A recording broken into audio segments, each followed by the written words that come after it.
Hello my friends. I made my video giving my initial thoughts on the Final Shapes launch trailer, but I decided to hold on to it. As much as I'm sure some of you genuinely wanted to see my reaction and raw thoughts on the trailer, I knew that there would be even more of you hungering for actual detailed information, and I felt pretty bad about that. So I made this video as a cheeky part 2, containing my deeper and more formulated thoughts, not on the trailer as a whole, but on what everyone actually cared about, the veiled figures. Now, all of what I'm about to share with you is speculation, and keep in mind that we will have our answers soon enough.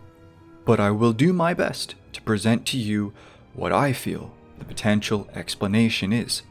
By the way, thank you for being here and for giving me your time. It means a lot to me, thank you. But yeah, with that being said, let's get into it. First off, we need to establish the context that surrounds these characters, specifically the cinematic that they are in. I am of the belief that a lot of what we're seeing regarding Zavala is in fact the one cinematic. Let me give you the order of events in which it would play out. Zavala approaches a mysterious pyramid structure, followed by Ikora, Crow, and Cade. Notice how it is covered with statues of the Veiled Woman. Zavala goes through a portal and is given a vision of the Traveler leaving the Pyramid City. As the Traveler rises, a veiled figure who I've named Blinky gets Zavala's attention by reflecting light off a broken shard of glass. Once his attention has been fully secured, it is revealed that the witness was in control of this vision the whole time, changing the location to one that's pretty dark and spooky, with Zavala now surrounded by even more veiled figures. The witness tempts Zavala to join it, the figures are really creepy, and in the end, Hands, who I believe belong to Cade and Crow, pulls Zavala back out of the portal, and he tells them what happened. This is most likely when Cade says, "It spoke to you," and when Ikora says, "Don't do this." That is my interpretation of what was shown in the trailer, and what I'm about to tell you is based off this interpretation. Originally, when I wrote this script, I had two possibilities, and the first was that the figures shown represent a character who isn't actually there. So the witness is using the image of, say, the gardener or the winnower to mess with Zavala. I've always said that the veiled statues are of the gardener. I want to see the gardener revealed in this expansion, but I truly don't think these figures are of her or the winnower. As much as I'd love for this to be the gardener, I don't think that this is the gardener communicating with Zavala, because the vision is controlled by the witness.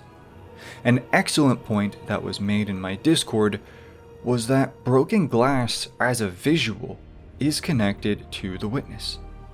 Not only do we have just one veiled figure, but many of them are spammed in the cutscene, and the way they act portrays them as both ominous and on the side of the witness, with the one seemingly finishing the witness's sentence. Again, the witness is controlling this vision, so maybe that explains it, but I think if Bungie showed us these figures and how they behave, and then later gave us another figure who looks the exact same, but who is the real character, it might confuse some people. I have a feeling that these figures might not represent the gardener or the winnower, but that they are in fact the race, at least those who willingly became the witness. I actually removed this from the video, but screw it, I'm adding it back in. Blinky has their left arm out, and you can see from the outline that apart from the hand, the arm is just bone or close to it. This would make sense if we were looking at a skeleton or a mummy. And that is what the race are, mummies. When the race became the witness, their bodies were cut up, yet we have their remains wrapped and seemingly mummified within the pyramids. Something else that caught my eye was that the fabric or the material of the veils seems similar to the burial cloth that's wrapped around all of the bodies in the pyramids. It's coarse, it's rough, and it seems exactly like something you'd wrap up a mummy with. So, in my opinion, the material of the veil, as shown here being connected to death and burial, makes sense. Is it a reach? Maybe. Would it be cool? Totally, dude. Then there's what the veils represent metaphorically. Why manifest or appear covered by a veil? It's because, in my opinion, the race themselves were veiled once they became the witness. Veiled from our realm and sight. Zavala being surrounded by all those figures. This is what I believe happens to each and every one of us in every pyramid, but we just don't see it. Watch my video on why the race are still alive even though they don't have bodies. Watch the Veil Theory Part 2. The only indication of their presence that we have are their voices, the whispers. I'm not gonna go into the whispers to save time, but from my own digging and written lore, I can sincerely confirm to you that those whispering in the pyramids are aware of their surroundings, and that they are inherently linked to the power of the veil, same as the witness. If you want to learn more, watch the video I mentioned previously and both parts of the Veil Theory. It is 100% worth watching. And if you're a member, I have a member exclusive video where I make a shocking discovery about Irkalla, the Realm of Souls, a story that goes from the Forsaken era all the way to Lightfall. Even if Bungie has dropped that thread, I think it says a lot about the Pyramid Race's original story. But back to the Veils. I have always been of the opinion that just because the race became the witness, they could still split from it and exist in spirit form, either near the witness or anything else powered by the veil, such as egregore or the veiled statues. With this in mind, the veils would represent that the race are concealed and hidden, not just by the veils they're wearing in this cutscene, but by the actual veil. If the statues of the veiled woman in fact represent these figures, and by extension the race, then the environmental storytelling of the pyramids becomes complete. I love it! The mummies tell us that the race have died, while implying that the bodies were kept around for a reason. The canopic jars represent the race dying and transitioning to an afterlife or different state of being. And the statues are a sign of their current state, hidden, concealed, veiled. I understand that there are probably several people watching this who aren't familiar with my channel. Please know that the Pyramid Race have been my true focus for the last 4 years. I've made a video for almost every discovery I've made along the way. If you want all that detailed information, then feel free to binge. If this is true, what does it mean? It means that the figures and the witness are the exact same. And in this cutscene, they're playing the same game with Zavala. They're all connected, and that's shown through the veiled figure finishing the witness's sentence, and the way the figures move in unison later on. You have the race and the witness, but both are the same. And the point of this cutscene, when it comes to the figures, which in hindsight I think has succeeded, would be to imply that the statues of the veiled woman are of these figures, which would raise a lot of questions. Questions that this video might address. So that is the most likely explanation in my opinion.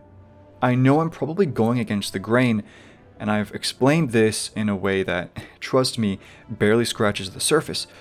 But my friends, this rabbit hole goes super deep, and I think that if you love the world and lore of Destiny, you'll love exploring it. The last thing that I want to say is what I'm sure is on a lot of your minds right now. If the veiled figures are not of the gardener or the winnower, then what does that say about the statues? If these figures are the race, then I think it's likely that they are what the statues represent.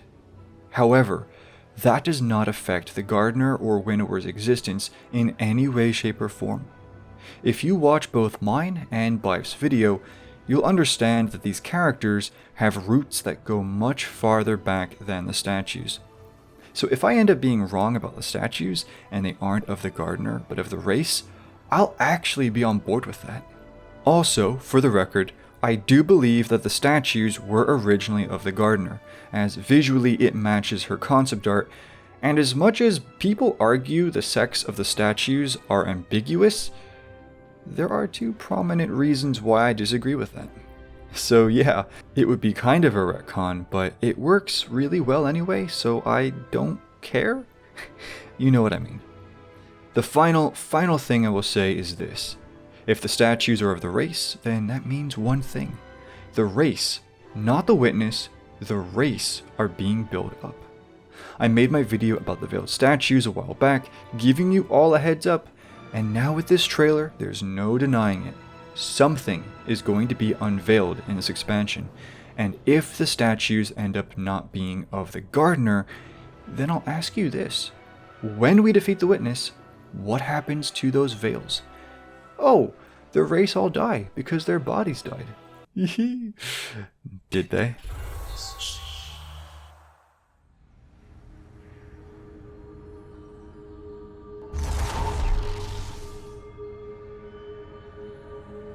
I know I went super deep into the race and all that, but trust me, Bungie has been building up their story for a long time now, and Witch Queen absolutely continued it. That being said, I know a lot of you really want these figures to be the gardener, and who knows, man, maybe that still is on the table. But yeah, let me know what you think. I'm fine with it going either way, and yeah, thank you all for your time and for being here on this journey. And thank you Detective Studios, Ultra Risen, Concept Center, and Cursed Cat for being Ascended members, and for all my members, I really appreciate all of you. That's everything from me. I'll talk to you all real soon. Take care, my friends.